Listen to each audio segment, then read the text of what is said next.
Good evening to you all and welcome back to the Virginia Museum of Fine Arts. We're in for another month of Fridays After 5 presented by Chase Programming, and with that in mind, we are delighted to welcome Danny Lee from our sponsor's office to give you a message about what we're doing here at the museum. Danny, would you like to have a moment with my audience? Awesome. Thank you so much, Robert, and good evening. My name is Danny Lee. I'm the Market Director for Chase Bank. Right here in Richmond, leading our expansion efforts in Richmond as well as in Central Virginia. First off, let me just say how honored I am and how thrilled I am to be presenting to you Friday After 5 series in partnership with Virginia Museum of Fine Arts. At JP Morgan Chase Bank, it is critically important that we give back to our community to be part of the community where we live, but where we also do our business. And we couldn't have picked a better partner than Virginia Museum of Fine Arts. On a personal note, Robert, you'll be pleased to hear that a couple of weeks ago, me and my family, we just became a member as a family membership. It's been an exciting experience to bring the kids out to enjoy the thousands of years of culture that exists within the museum, to finally get them to talk about things other than video games. Has been an exciting and wonderful opportunity as a father. With that being said, thank you for being part of us today. I hope you enjoy tonight's events.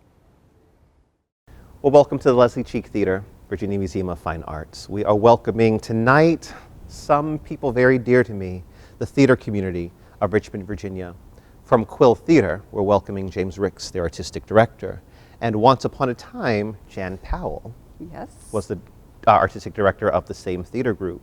You're joining us for a very special installation of Fridays After 5 presented by Chase, our first Friday series, our first time experimenting with theater since I went virtual, since you're not in the room with me, and COVID slowed down what we could do. But we're determined not to stop.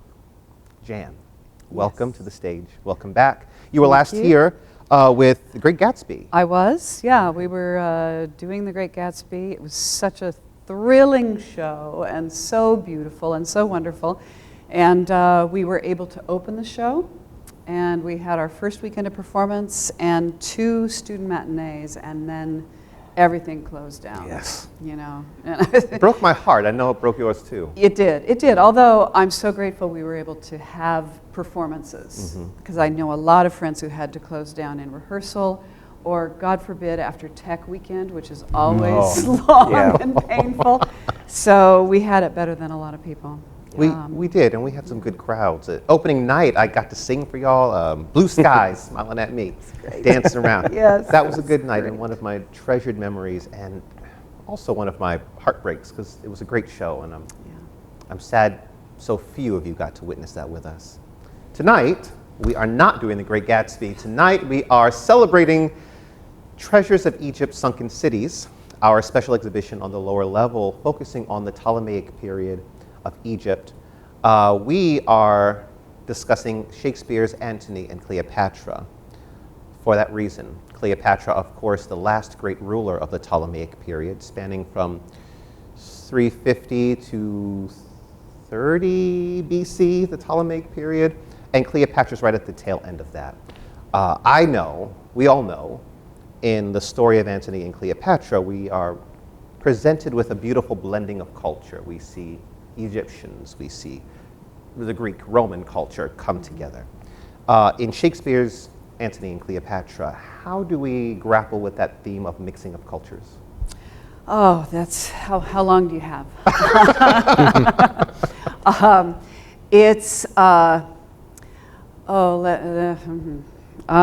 Where do I start with that?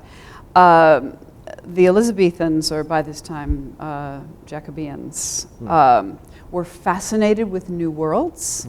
This play was written and first presented around the same time as the original settlement at Jamestown, which is a fascinating correlation.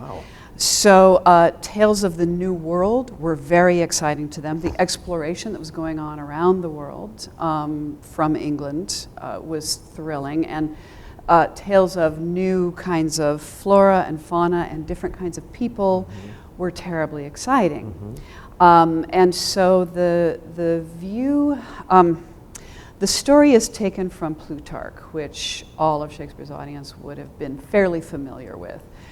But I would venture to say that for Shakespeare's audience, he's taking a bit of a touristy approach to the Egyptian culture and the ancient Romans, and kind of sampling from that what is most interesting to his audiences. And as ever, Shakespeare's audiences were always interested in the question of leadership. They had been through Elizabeth's reign with no heir following. And of course, as a playwright, you couldn't talk about who was going to come after the current ruler, because that would be treason. But a lot of Shakespeare's plays dealt with the question of leadership and what does make good leadership. So I think that is one of the issues that was explored in this play, as in lots of Shakespeare's plays. Quite a stark contrast, you know, between what makes a great and what makes a not so great leader. Very much so. And of course, between ancient Rome and Egypt, you have the atmosphere that is very different. And when we're with Cleopatra, it's luxurious and indulgent and downright decadent. And the Roman soldiers, all about, well, should be about honor and strength and traditional manhood. And of course, the play is about, in a lot of ways, about alliances broken, which kind of spans us to the conversation to today about, as a leader, how important are those alliances that you make with your fellow governors and with other countries. And I suspect that my friend Matt Davies has a few things to say about that. I'm hearing Matt chuckle over here, and we haven't gotten to your introduction. Let's take that time now. For those of you, the 2 or 3 watching right now who don't know this face, this is Matt Davies. He is sitting in this chair in Richmond, Virginia, the Leslie Cheek Theater, on the stage, a man who has been noble and royal many times over. His life.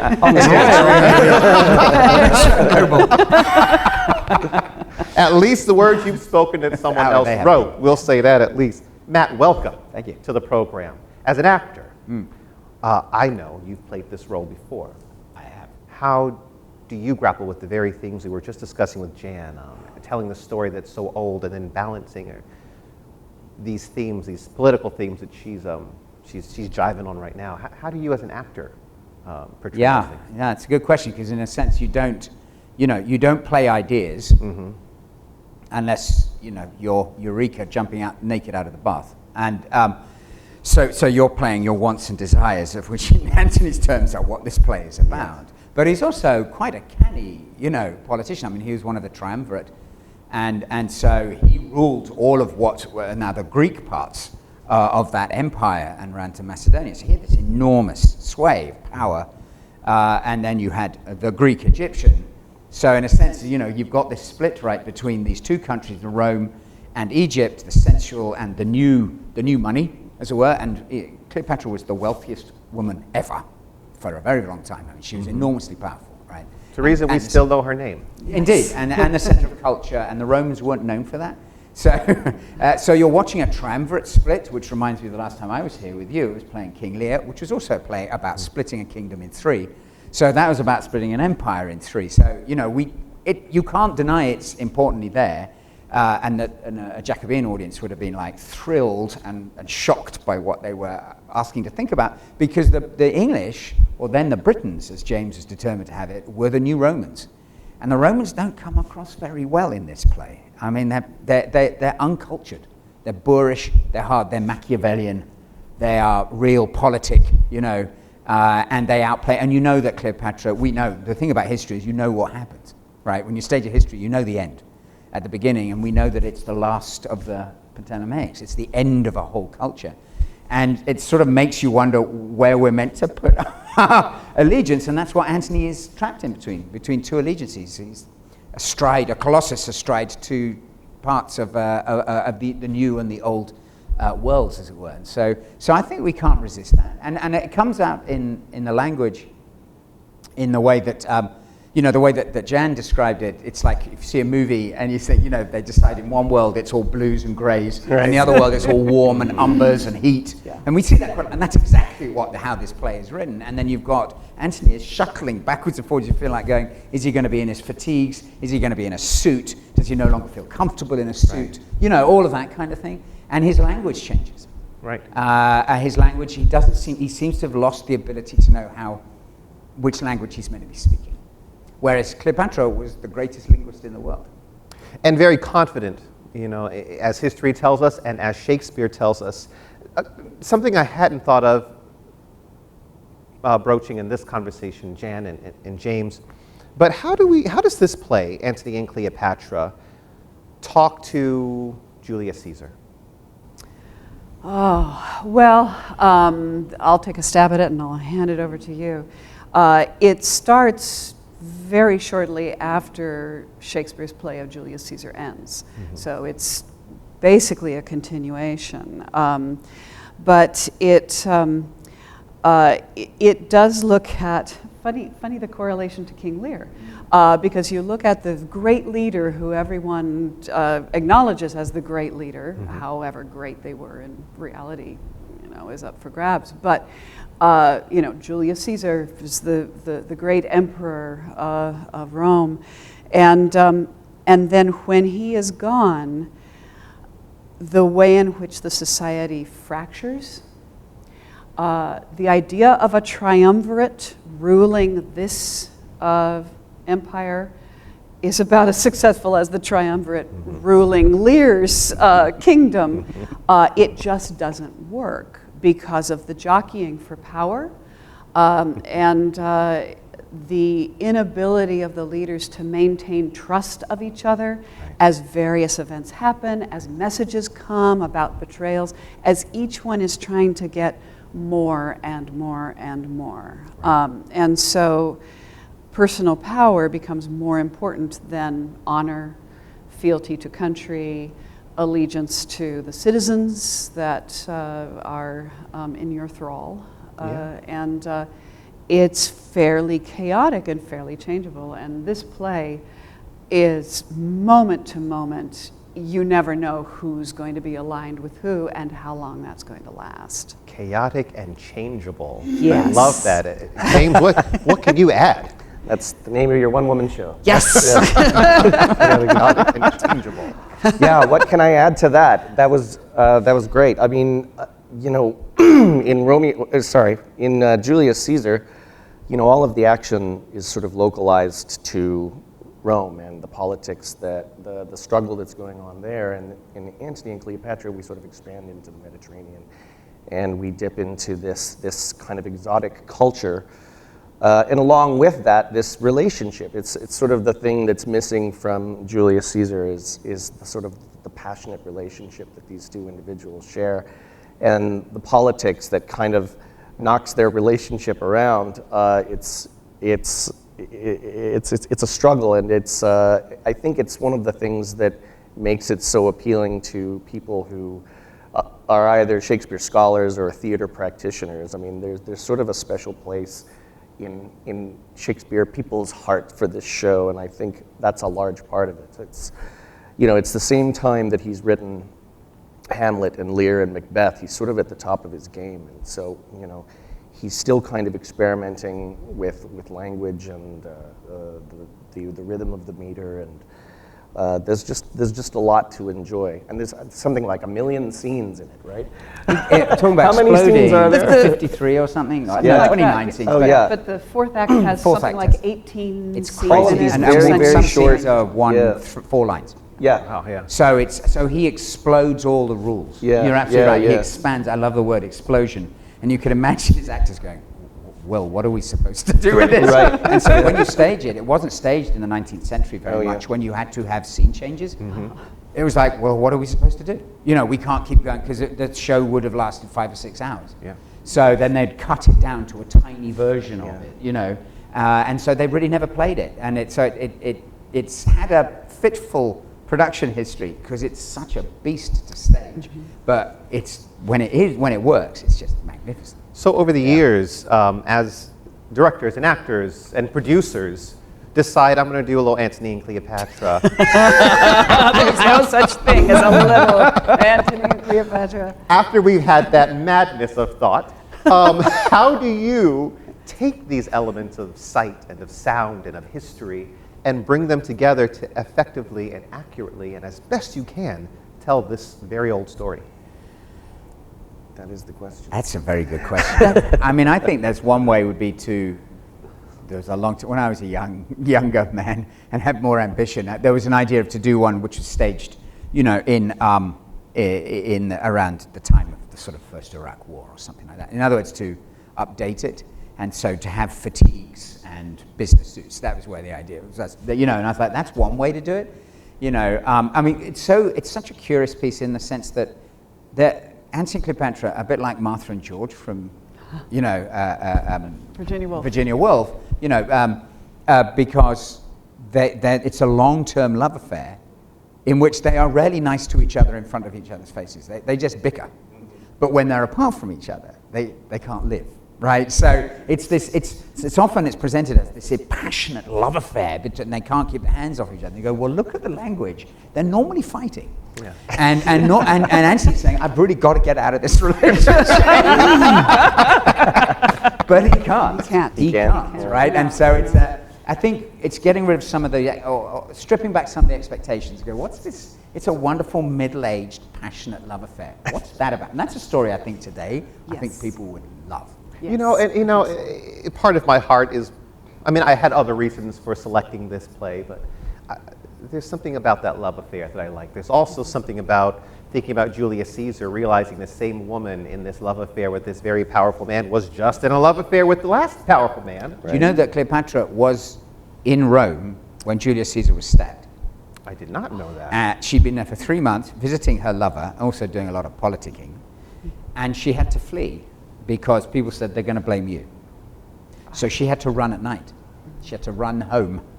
She was in. So when if a show was doing both of them, you go, it'd be wonderful to have Cleopatra peeking out and doing a kind of, you know, a mind sort of escape in the mirror. She was actually there. Yeah. You know, my most exciting moments now that I'm virtual and y'all get to see me on camera is having these conversations and someone says something I would never have guessed, I didn't know at all. I learned a lot from that one statement. Not just that, but everything you all have shared with us so far. We're not quite done yet. I have tasked you, Jan, with taking this story, removing vast chunks of its language. I've taken entirely from you the opportunity to show your audience what to expect, what to glean, and what to learn.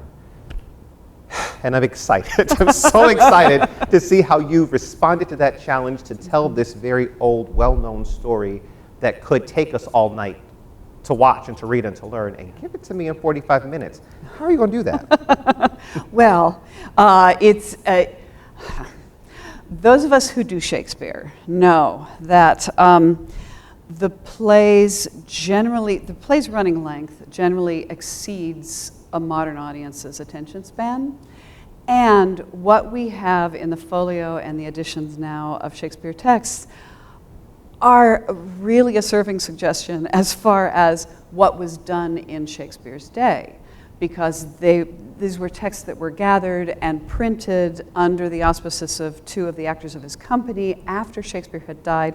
So we don't really know what of the plays we have was done on stage. And we also know that his company toured around the country, and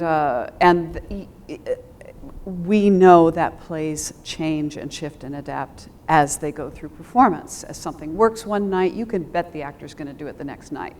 So we get very used to having to take the plays and cut them heartbreakingly down to a shred of what they were before. But when you asked me that, you know, I initially thought, oh, this is a huge play, how am I going to do that? But then I thought, this will be in the circumstance where people are listening. So there's a mode of listening for me. I always think of it like listening to a story around a campfire. The world goes away, and I just listen to these voices telling me this story. And I almost immediately went to 4 scenes that I know and love in this play that I think carry a lot of the human interest, because I know, our audience isn't going to be staying with us for an entire play. We're just giving a peek into the life of the play.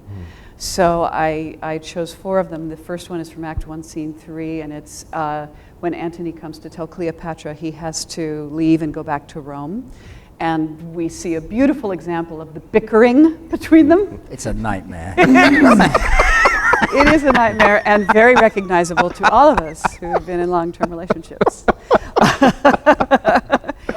And then one of the great speeches from Act 2, Scene 2, Enobarbus, who's one of Antony's closest friends, that James will be doing, which is a description of Cleopatra sailing down the river Cydnus in her barge with perfumed sails, and how beautiful it all was, ending with the famous quote about her infinite variety. And I wanted to include that.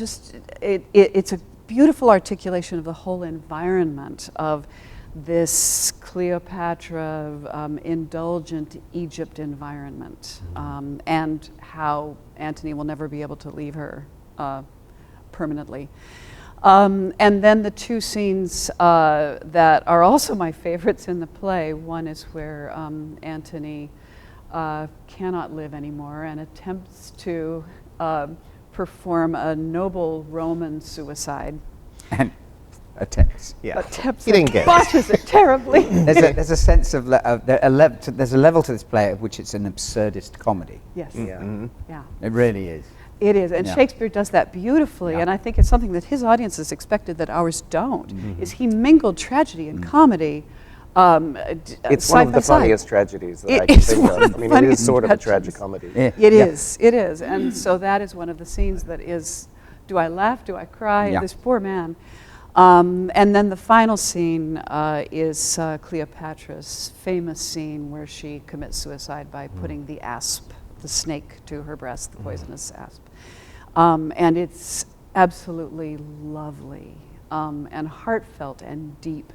And this play it's epic, it's sweeping. There's a reason we have the Burton Taylor Cinerama glorious film. Yes. It telescopes about 10 years of history into one narrative. And I thought those 4 scenes encompass kind of the journey of this whole play and give us the flavor of what happens. But it's a tiny, tiny fraction. We hear, I hear, often from great classical theater minds like the 3 in front of me, that people attending a Shakespeare play went to hear theater. Yes. They didn't go to see it. And I'm hoping tonight we get an experience where we are hearing theater. I know it will be dynamite. When I speak to great minds of classical theater like the 3 in front, I'm reminded that people experiencing Shakespeare were there to hear theater rather than to see it. And I'm excited that tonight we'll get to experience a little bit of that in 4 scenes. Antony and Cleopatra is a great beast of literature. And I encourage all of you at home to get a copy. Amazon sells just about anything. And once upon a time, all they sold was books. Click right on Amazon, get you an Antony and Cleopatra, or borrow it from some teacher you know. You ain't got nothing else to do. Spend a weekend learning something about history, number 1, thinking this is what I do, think to yourself about why this author chose the words they've chosen, the texts that they're stringing together with these words. How are they doing it that way and why? And to the 3 of you before we go, when I talk about Shakespeare, when we talk about Shakespeare, we talk about his plays or we talk about his poetry. And I don't know why we don't, at least in conversations I have, why we don't ever remember he did both beautifully, famously throughout history. How does the actor grapple with the poetry of this great man? Well, while Big questions all there are others fear to tread. While the plays were written to be performed and not read, the poems were written to be read and not performed. And that's an important difference between the two, I think. And the poetry was a much more respected form of writing in the day than plays were. Plays were, they're like TV plays, and it's popular culture. So people went to enjoy them, but not necessarily to, analyze great literature. We have the privilege of doing that now, that we get to have it written and in front of us. But the poetry, I think of the sonnets, and they're also the longer form poems. They're little jewel boxes of, they're puzzles. And each line can lead, and usually does, ironically into a new meaning and a double meaning and a triple meaning, and then flips at the end. And actors often will perform sonnets. I think it's the hardest thing in the world to do, because there's so much packed into every line. And this is what poets did in Shakespeare's time, is these were meant to be unpacked and looked at and delighted in all their multiple meanings. So it's a very different form of performance in my mind. I love that. I agree. I think there's something beautiful to both things, and Shakespeare is one of many writers who tackled them both great, but he's the one you learn first, right? Yeah. He's the one dearest. Folks at home, I hope tonight you're with someone you love. If you're not, this is going to be on the internet tomorrow. Call them up. Pour something hot to drink, or something that unwinds your day. Squeeze somebody next to you, or sit alone in your home. The cameras are going to go dark. All you're going to be left with are the sounds of the voices of these actors who are sitting here for you to tell you a story. I hope you enjoy it. I hope you learn. Love with us, learn with us, listen with us. Jan, James, Matt, the stage is yours. I'm going to get out of your way. Folks, Antony and Cleopatra. Antony and Cleopatra. The story of this play picks up very shortly after Shakespeare's Julius Caesar ends, in around the year 40 BCE. There is now a triumvirate leading the Roman Empire. The two great generals, Mark Antony and Marcus Lepidus, and Octavius Caesar, Julius Caesar's nephew and adopted son. There is tension, however, between the three Roman leaders, as each of them jockeys for political power. And Mark Antony has fallen deeply in love with Cleopatra, the Queen of Egypt, and is spending most of his time with her, ignoring his duties to Rome and being perceived by the others as decadent and dishonorable. One of the Roman soldiers complains that Cleopatra has changed Antony, saying, "You shall see the triple pillar of the world transformed into a strumpet's fool." Just before this first scene we're going to do, Antony has received the news that his wife Fulvia and his brother have joined forces to battle Caesar, and Fulvia has now died from illness. In this scene, he has to tell Cleopatra that he must return to Rome and endure her response. First, you will hear Cleopatra speaking with her devoted handmaiden, Charmian. Where is he? Madam, methinks if you did love him dearly, you do not hold the method to enforce the like from him. What should I do? I do not. In each thing, give him way. Cross him in nothing. Oh, thou teachest like a fool. The way to lose him. Tempt him not so too far. I wish, forbear. In time, we hate that which we often fear. Here comes Antony. I am sick and sullen. I'm sorry to give breathing to my purpose. Help me away, dear Charmian, I shall fall. It cannot be thus long.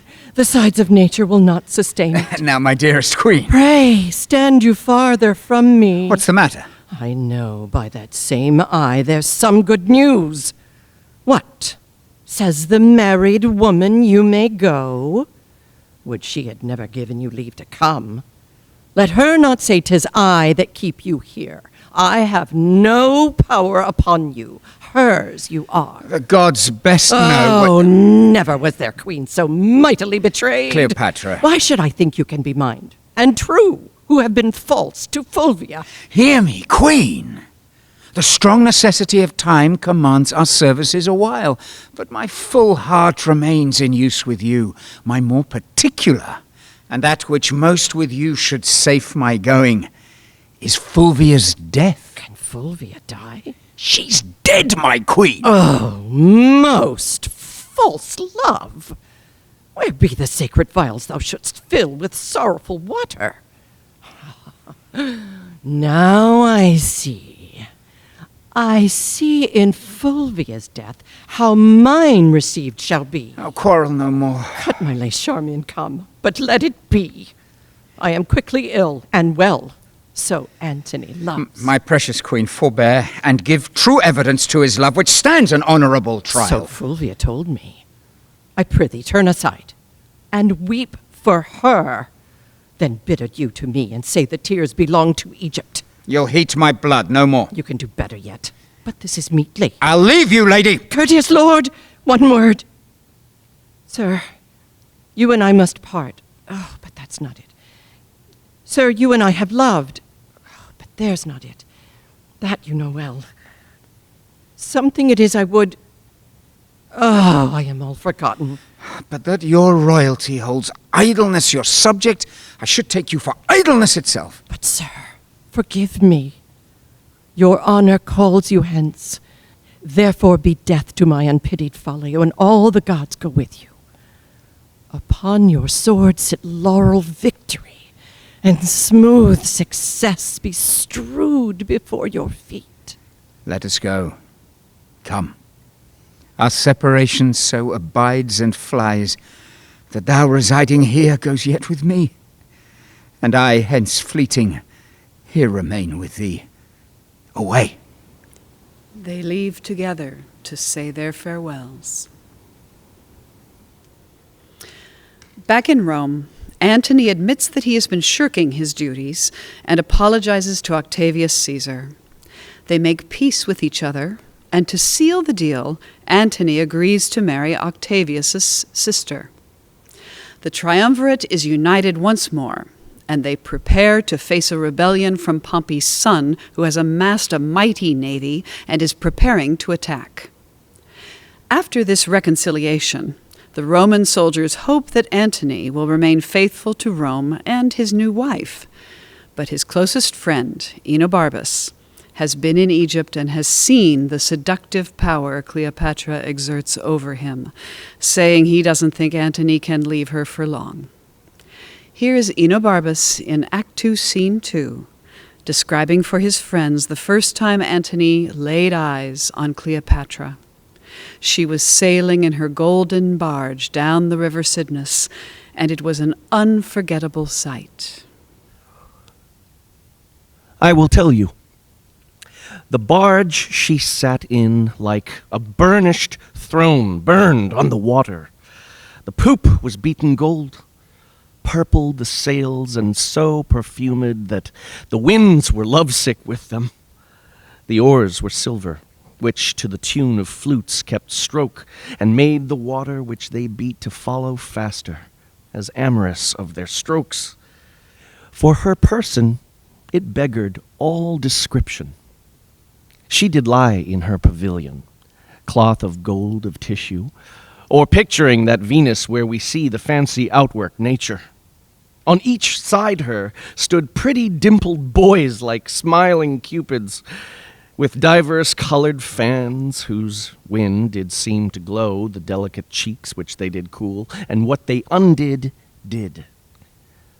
Her gentlewomen, like the Nereides, so many mermaids, tended her in the eyes, and made their bends adornings. At the helm a seeming mermaid steers. The silken tackle swell with the touches of those flower-soft hands that yarely frame the office. From the barge, a strange invisible perfume hits the sense of the adjacent wharfs. The city, cast people out upon her, and Antony, enthroned in the marketplace, did sit alone, whistling to the air, which, but for vacancy, had gone to gaze on Cleopatra too, and made a gap in nature. Age cannot wither her, nor custom stale her infinite variety. Other women cloy the appetites they feed, but she makes hungry where most she satisfies. Cleopatra receives word that Antony has married again, and she flies into a rage, then sinks into a depression that is only relieved after she gets the Roman messenger to tell her that Antony's new wife, Octavia, is terribly unattractive. In the meantime, war does break out with young Pompey, and Rome wins, but tensions between the three Roman leaders are escalating. Octavius Caesar has Lepidus put into prison, and Antony has sent his wife to Rome while he returns to Egypt and declares himself and Cleopatra as rulers of the Eastern Empire. This is a betrayal of both Octavius and his sister, Antony's wife, and is a virtual declaration of war against Rome. Cleopatra insists on following Antony as he goes to fight a naval war against Octavius. There is a great sea battle, and Antony's forces are winning, but then Cleopatra's ship is seen retreating, and Antony orders his ship to follow her. Without a leader, Antony's ships must surrender to Octavius. Antony is disgusted by his own weakness. He surrenders to Octavius and only asks that he be allowed to live in Egypt or Athens and that Cleopatra be allowed to continue ruling Egypt.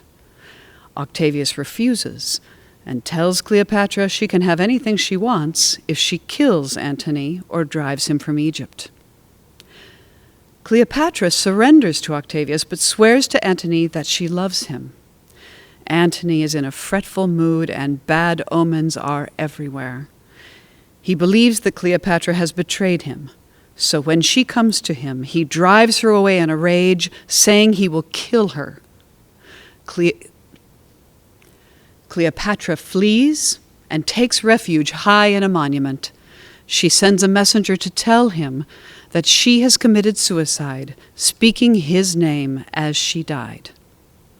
Antony hears that message and determines that he will kill himself too. In this scene, Antony asks his servant Eros to help him die.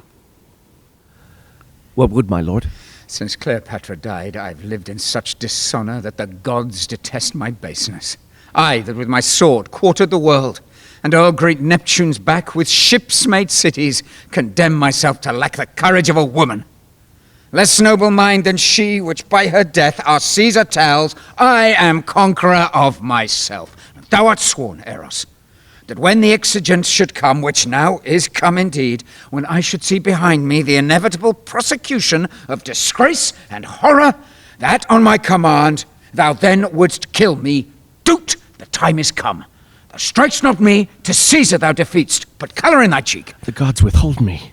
Shall I do that which all the Parthian darts, though enemy lost aim and could not? Eros, wouldst thou then be windowed in great Rome, and see thy master thus, with pleached arms bending down his corrigible neck, his face subdued to penetrative shame? Whilst the wheeled seat of fortunate Caesar, drawn before him, branded his baseness that ensued. I would not see it. Come then, for with a wound I must be cured. Draw that thy honest sword, which thou hast worn most useful for thy country. Oh, sir, pardon me. When I did make thee free, sworst thou not then to do this when I bade thee do it at once? Or thy precedent services are but accidents and purposed. Draw and come! Turn from me, then, that noble countenance wherein the worship of the whole world lies. Lo thee! My sword is drawn. Then it do it at once, the thing why thou hast drawn it. My dear master, my captain, and my emperor, let me say before I strike this bloody stroke, farewell. 'Tis said, man, and farewell. Farewell, great chief. Shall I strike now? Now, Eros! Why, there, then. Thus I do escape the sorrow of Antony's death. Thrice nobler than thyself. thou teachest me, O valiant Eros, what I should and thou couldst not.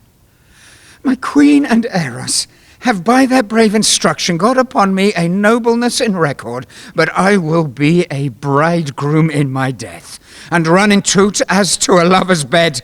Come then, and Eros, thy master dies, thy scholar, to do thus. I learned of thee. How? Not dead. Not dead. Fearing that he might kill himself, Cleopatra sends a messenger to reveal her lie to Antony and summon him to her side. Mortally wounded but still alive, Antony orders that he be carried to Cleopatra and lifted up into the monument, where he dies in her arms. Octavius Caesar has conquered all and sends a message to Cleopatra that he will show her mercy. But when Cleopatra realizes that Octavius will parade her through the streets as his vanquished possession, she knows that such a life won't be worth living. As this final scene begins, Cleopatra and her handmaiden Charmian receive a messenger from Octavius. My desolation does begin to make a better life, and it is great to do that thing that ends all other deeds. Caesar sends greeting to the Queen of Egypt. What's thy name? My name is Procules. Antony did tell me of you, bade me trust you. But I do not greatly care to be deceived that have no use for trusting. Be of good cheer. You're fallen to a princely hand. Fear nothing. Pray you tell him I am his fortune's vassal. I would gladly look him in the face. This I'll report, dear lady. Have comfort, for I know your plight is pitied. To Caesar I will speak what you shall please if you'll employ me to him. Say I would die. Proculeus exits. I dreamt there was an Emperor Antony. Oh, such another sleep that I might see but such another man. His face was as the heavens, and therein stuck a sun and moon, which kept their course, and lighted the the earth. Most sovereign His creature. legs bestrid the ocean, his reared arm crested the world, his voice was propertied as all the tuned spheres, and that to friends. But when he meant to quail and shake the orb, he was as rattling thunder. Cleopatra, Think you there was or might be such a man as this I dreamt of? hear me, good madam. Know you what Caesar means to do with me? I am loath to tell you what I would you knew. He'll lead me then in triumph. Madam, he will, I note. The bright day is done, and we are for the dark. Now, Charmian, show me my women like a queen. Go fetch my best attires. I am again for Cydnus to meet Mark Antony. Bring our crown and all. Wherefore is this noise? Here is a rural fellow that will not be denied your highness' presence. He brings you figs. Let him come in. This is the man. Hast thou the pretty worm of Nilus there that kills and pains not? Truly, I have him. But I would not be the party that should desire you to touch him, for his biting is immortal. Those that do die of it do seldom or never recover. Rememberest thou any that have died on't? Very many. Men and women, too. Get thee hence. Farewell. I wish you all the joy of the worm. Farewell. Charmian enters with a magnificent robe, crown, and all of Cleopatra's finery. Give me my robe, put on my crown. I have immortal longings in me. Now no more the juice of Egypt's grape shall moist this lip. Yar, good Charmian, quick. Methinks I hear Antony call. I see him rouse himself to praise my noble act. Husband, I come. Now to that name my courage prove my title. I am fire and air. My other elements I give to baser life. So have you done? Come then, and take the last warmth of my lips. Farewell, kind Charmian lady. Long farewell. She picks up the asp and places it on her breast. Come, thou mortal wretch. Come, thou mortal wretch. Poor venomous fool, be angry and dispatch.